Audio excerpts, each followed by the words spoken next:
Watch this.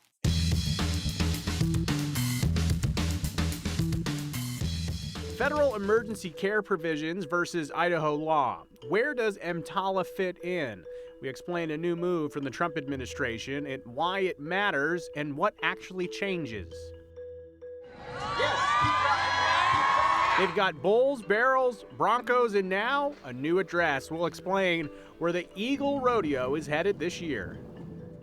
From field to farmer's market, now to your screen. A new video series is putting faces to the people behind your food. Complicated and confusing are two ways to describe the state of laws on abortion in Idaho. So the laws themselves are pretty straightforward. Basically, no abortions in the gem state. But the legal landscape and the overlap with federal influences can be hard to track. And we've heard for years about how uneasy that made some doctors in Idaho feel. Some have simply left the state over it to practice elsewhere. Well, in the legal history of it all, the run-on sentence gets even longer. The Trump administration made a move last week to rescind guidance on EMTALA put into practice by the Biden administration. The Emergency Medical Treatment and Labor Act, EMTALA. It's a federal law that requires hospitals receiving Medicare funding to provide emergency care, and that can include an abortion, which has been a real point of contention with Idaho's near-total abortion law. Well, the guidance from the Biden administration was accompanied by the letter you're looking at from HHS that explained that doctors are protected from violating state laws that outlaw abortion if an abortion is needed as stabilizing treatment. It's protected under EMTALA. So what does the changing of guidance mean in practice? Spoke today with Mark Herron. He's a senior counsel U.S. litigation guy at the Center for Reproductive Rights, and he explains it this way. Rescission of the guidance doesn't actually change federal law itself. EMTALA still requires what it requires, but the point is to confuse everyone and to really sow confusion among doctors and hospitals about exactly what they can and what they are allowed to do in the face of extremely strict abortion bans. And Mark works in legal counsel, again, for the Center of Reproductive Rights, who's no stranger to the state of Idaho. They've pursued legal actions against the gem state for years. St. Luke's Health System, also at the center of this whole thing for years, they responded to the Trump admin's action this week, saying to me in an email today, quote, "The CMS rescission of the 2022 regulatory guidance does not impact the EMTALA requirement to provide stabilizing care for anyone who presents to an emergency room seeking treatment. This includes pregnant patients. The rescission of the regulatory guidance does not change our position that the EMTALA statute preempts state law," end quote. But this is just one part of the conversation that continues, and it's a complicated web of lawsuits, legal actions, and laws on the state and federal level. This latest move from the Trump administration, it's not really a surprise. Earlier this year, the Trump team dropped a federal lawsuit that had been filed against the state of Idaho by the Biden administration, and it challenged the interaction between the near-total abortion ban and EMTALA. So when the Trump administration took over the Justice Department, when they won the White House, taking over the Oval Office, it kind of just ended that, sort of. St. Luke's Health System filed a suit back in January of this year that essentially replaced a federal suit, and that is still active. But in March, a preliminary injunction was awarded to St. Luke's that prevents the Idaho Attorney General from really impacting the total abortion ban to the extent that it conflicts with EMTALA mandated care while the lawsuit continues.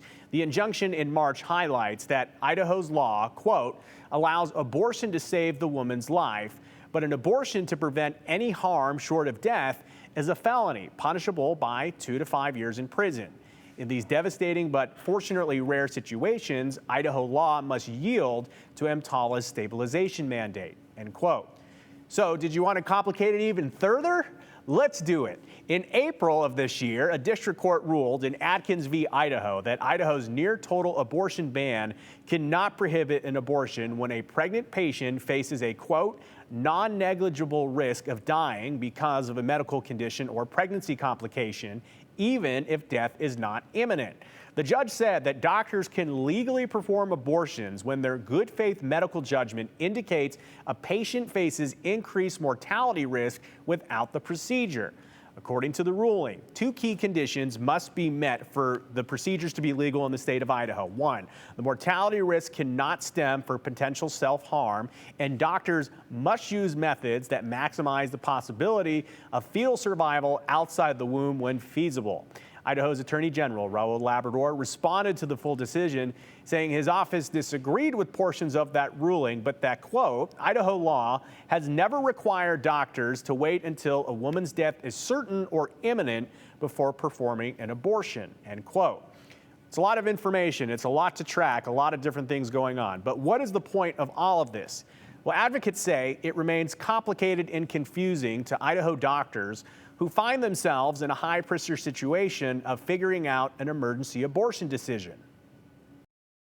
Doctors need to continue to treat their patients the same way that they did before, and what we know now, based on Idaho law, is that they can do so. So although the effect of this is going to be to create a lot of confusion, patients should go to the hospital knowing that they should be able to receive the care that they need.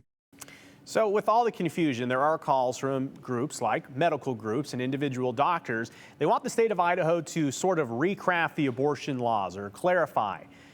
Idaho lawmakers, they passed on that request earlier this year during the legislative session because proponents believe that the law here in Idaho, it's clear as is. For example, Attorney General Labrador says in a statement, quote, the court reaffirmed that physicians are not subject to criminal penalties under the Defense of Life Act when they follow the law's plain terms.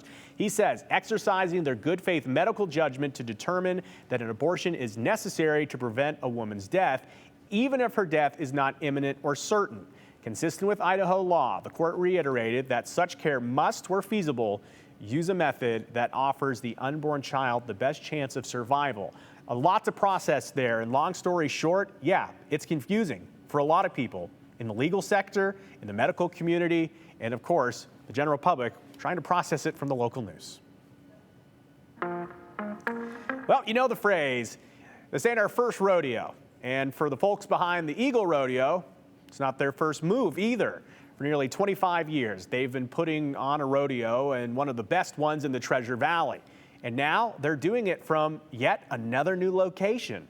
This summer marks stop number 4 for the event after losing their lease with the city of Eagle last year. But in true rodeo fashion, they dusted themselves up, got back in the saddle, and with a little help from the community, they found a new patch of dirt to call home. And as our Aspen Shumpert shows us, the show must go on, and it will, beginning this Wednesday. Come on, Haley! For almost a quarter century, the Eagle Rodeo has been throwing down in the town of Eagle. He's getting set up, he's ready to go. Come on. But this summer's 4 nights full of bull riding, barrel racing, and roping, you'll find them in a new location once again. Last year, our lease was terminated with the city of Eagle at our old grounds. So once that happened, we immediately started looking for a new home. Michael Gallegos, the rodeo director, says after putting out a call for help on social media, the rodeo community responded. It was amazing to see kind of the support we had looking for a home, different people reaching out, offering different places. This family that offered this one, talk about an absolute blessing for our rodeo. Signing a 5-year lease for the rodeo's 4th home. Right now we're at 6500 West Chaparral. It's further down Highway 16 towards the Gem County line and tucked a couple miles down Chaparral Road. Gallegos says they lucked out with this dirt lot. We have to be able to accommodate the parking. We have to try to find something that's somewhat flat, and this offered that. With enough room for the arena, bleachers, and viewing areas, this location will also allow them to add about 300 to 500 more parking spots than they've had in the previous years. Right now, our ticket sales are on par with what they've been the last few years, so we're expecting to have a lot bigger crowds every night this year, and we definitely have the parking to accommodate it. But Gallegos says they haven't stopped looking for a permanent home, and they might secure one before the end of this lease. Well, we absolutely don't want to keep moving around. It's, when you spend 3 straight months, working to get a rodeo ready, it's just a ton of work for us. And ideally, we want to find a permanent home. And we're still looking. We've got a couple that we're working on right now. The team and a group of volunteers have been working non-stop the last 2.5 months to be ready for Wednesday, the first day of this year's rodeo. Between getting the grounds ready, getting the bleachers built and set, making the modifications to them, definitely a ton of work. But he says all that work will pay off when they see the crowds roll in for the festivities. If you want a beautiful view while you're watching a rodeo, this one's going to be a tough one to beat.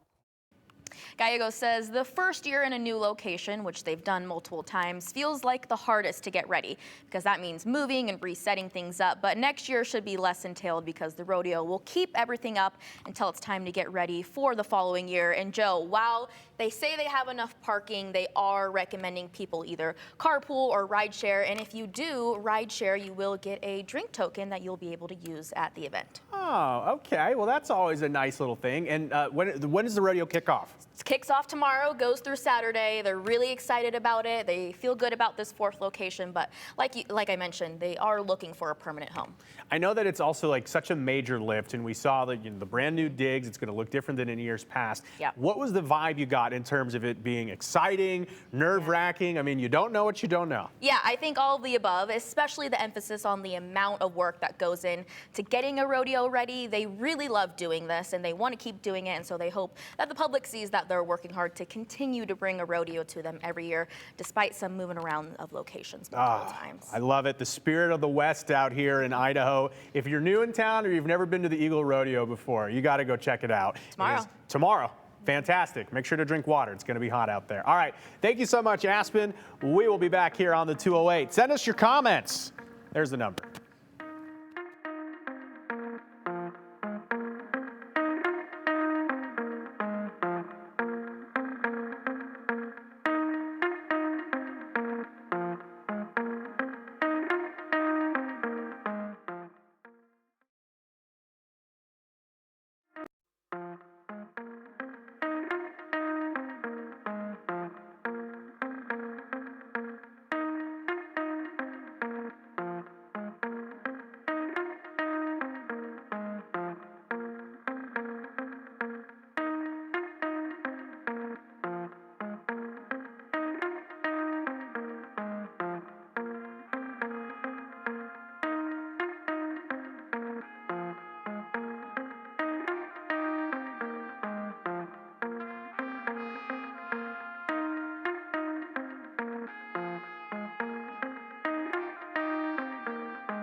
You can walk through the Boise Farmers Market any Saturday and find fresh food, but now you can watch the stories behind it any day of the week.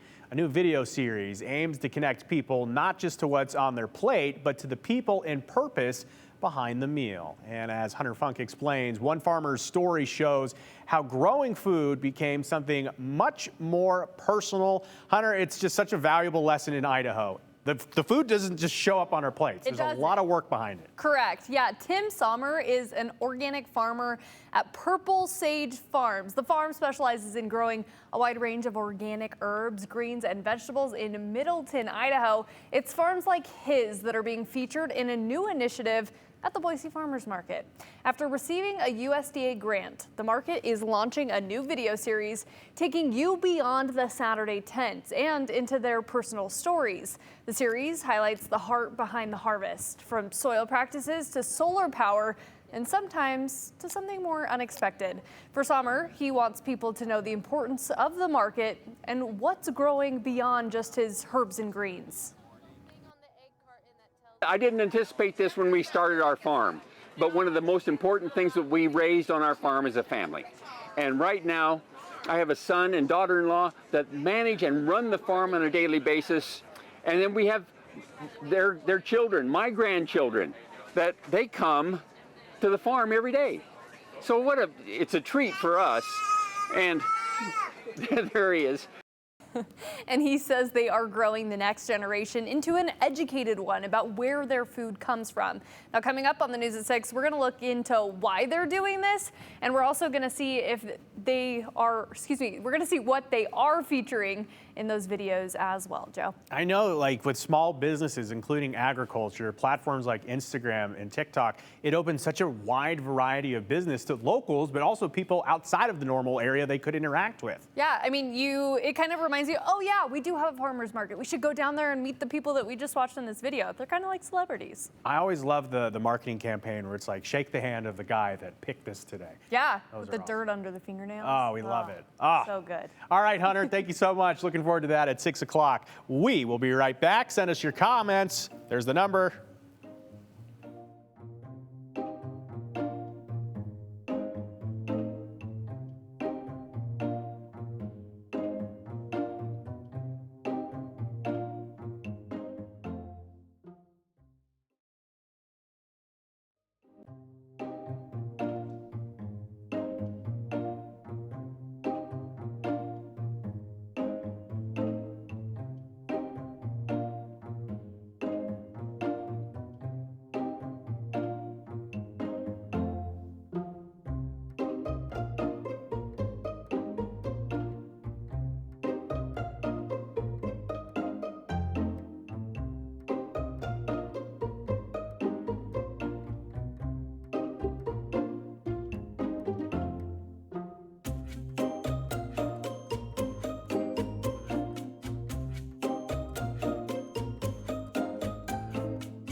If you love a dramatic looking sky, tomorrow might be the day for you. We have some strong storms in the mix on Wednesday as we look forward to a bit of a cool down. But today we remain in first alert weather conditions because of the intense heat, especially for the Treasure Valley. We are sitting right now at 95 degrees in Boise, just 2 degrees shy of the record for today. Not quite to 90 in Twin Falls, but still a scorching 89. McCall flirting with record highs as well at 85 degrees, 79 in Sun Valley. Valley. If you look off at some of our cameras here, we see some storm clouds bubbling up over the mountains. We do have some active weather firing off right now. Not so much across the Snake Plain, but right outside Sun Valley and approaching Ontario. You can see a gust front here heading across Weiser. Blowing dust could be a concern through the evening tonight, by the way, with these storms. This particular storm cell has been holding together for the last hour or so. Slowly looks like it is starting to fizzle out. The heaviest rain with that system is letting up, but we could still have a little bit of lightning and rumbles of thunder just outside Weiser for the next 30 minutes or so. And right outside Stanley, some lightning strikes as well, and a very light rain looks like it's falling over the central mountains. So the rest of the evening for the Boise area, I don't know that we'll actually see storm activity in the Treasure Valley, but those gusty outflow winds of 40 to 50, potentially 60 miles per hour could make their way into the Treasure Valley from the storms forming over eastern Oregon. Something to keep in mind as you're heading outdoors this evening. It'll be hot, though, regardless. We're sunny right now. Those 90s hang in there through 8 o'clock tonight. Finally, at 9, we dip into the upper 80s, but a very warm evening. So our high pressure is getting flattened out by a weak shortwave moving through right now. We have monsoon moisture creeping in from the south. It's this system for tomorrow, though, that we are watching for the potential of some storms, some of which could turn severe. I don't expect that to happen, but it's possible. Best chance for the Treasure Valley looks to be midday. Temperatures will drop as well. We'll only hit the 80s tomorrow, but still, these storms are rolling in a little earlier in the day than we're used to here in southwest Idaho, so midday plans could be impacted. Biggest concern is the flash flood concern over the Wapiti burn scar around the Highway 21 area up near Stanley. Remember that big fire from last year? We have the potential for some torrential rain to fall over the Boise and west central mountains tomorrow, so flash floods and general flooding of low-lying areas is a concern. We also have fire weather danger in eastern Oregon tonight because of those lightning strikes. So biggest threat tonight from the storms will be the gusty winds that could trigger some rounds of blowing dust, limiting visibility. Tomorrow, we get active early. This is 10 o'clock in the morning. Storms could be firing off in northeast Oregon, possibly across the Treasure Valley that early. I don't know that we'll see a ton of storm activity in this lower elevations. The concern really is for the mountains. Rain rates up to 1 inch or more per hour are possible across the mountains tomorrow. Again, hit or miss storms. Hard to pinpoint exactly where they'll pop up, but they will roll through dinner time tomorrow. Temperatures, though, blessedly get much more comfortable. Magic Valley lands around 80 degrees tomorrow. Mountains in the 70s. We'll be at 87 in Boise. We get through our first alert weather day tomorrow. Smooth sailing, but unusually warm all week long. Upper 80s from tomorrow through Tuesday. The judge in the Brian Kohberger's murder case is responding to a request from the defense, just as one of the surviving roommates is being subpoenaed for a hearing. Jude Binkley has the 411 on the 208. The prosecution in the Moscow murders case is responding to the defense, who's asking the court to postpone the upcoming trial against Brian Kohberger. He's accused of killing 4 University of Idaho students in their off-campus home in November 2022. The defense says their investigation is incomplete and they need more time. They also say the amount of pretrial publicity could impact jury selection. In its response, the state is calling it an 11th hour motion. They add the trial was scheduled in October 2024, and the defense complied with those dates. They also say the defense has not shown good cause to postpone the trial. Jury selection is set to begin in late July, with trial scheduled to start in August in Ada County. Meanwhile, one of the 2 surviving roommates has been subpoenaed by a judge to attend a hearing. The roommate, who we will only identify as BF, now lives in Nevada. She was sent a subpoena last month requiring her to attend. It is unclear what hearing they're requiring her to be at or when. Sun Valley will lose power tonight at 10 p.m. The outage will impact about 7,500 customers in the Ketchum Sun Valley area. Idaho Power says the outage is due to a transmission line upgrade. Idaho Power added that the transmission line helps prevent wildfires and protects the grid. Power is expected to be restored at 6 a.m. tomorrow. The 90th annual Emmett Cherry Festival kicks off tomorrow. Organizers call it the region's longest continually running festival. More than 50,000 people are expected to head to Emmett over the next 4 days for family-friendly events like carnivals, concerts, and of course, cherries. It's all happening at Emmett City Park. And that's the 411 on the 208. I'm Jude Binkley.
Couple of comments to get into here to end the half hour on the 208. We will go to the big board. So both comments we're going to touch on are on the abortion segment we talked about. This person says, good heavens, let's continue to force doctors to move out of Idaho by making the law regarding abortion as confusing as possible.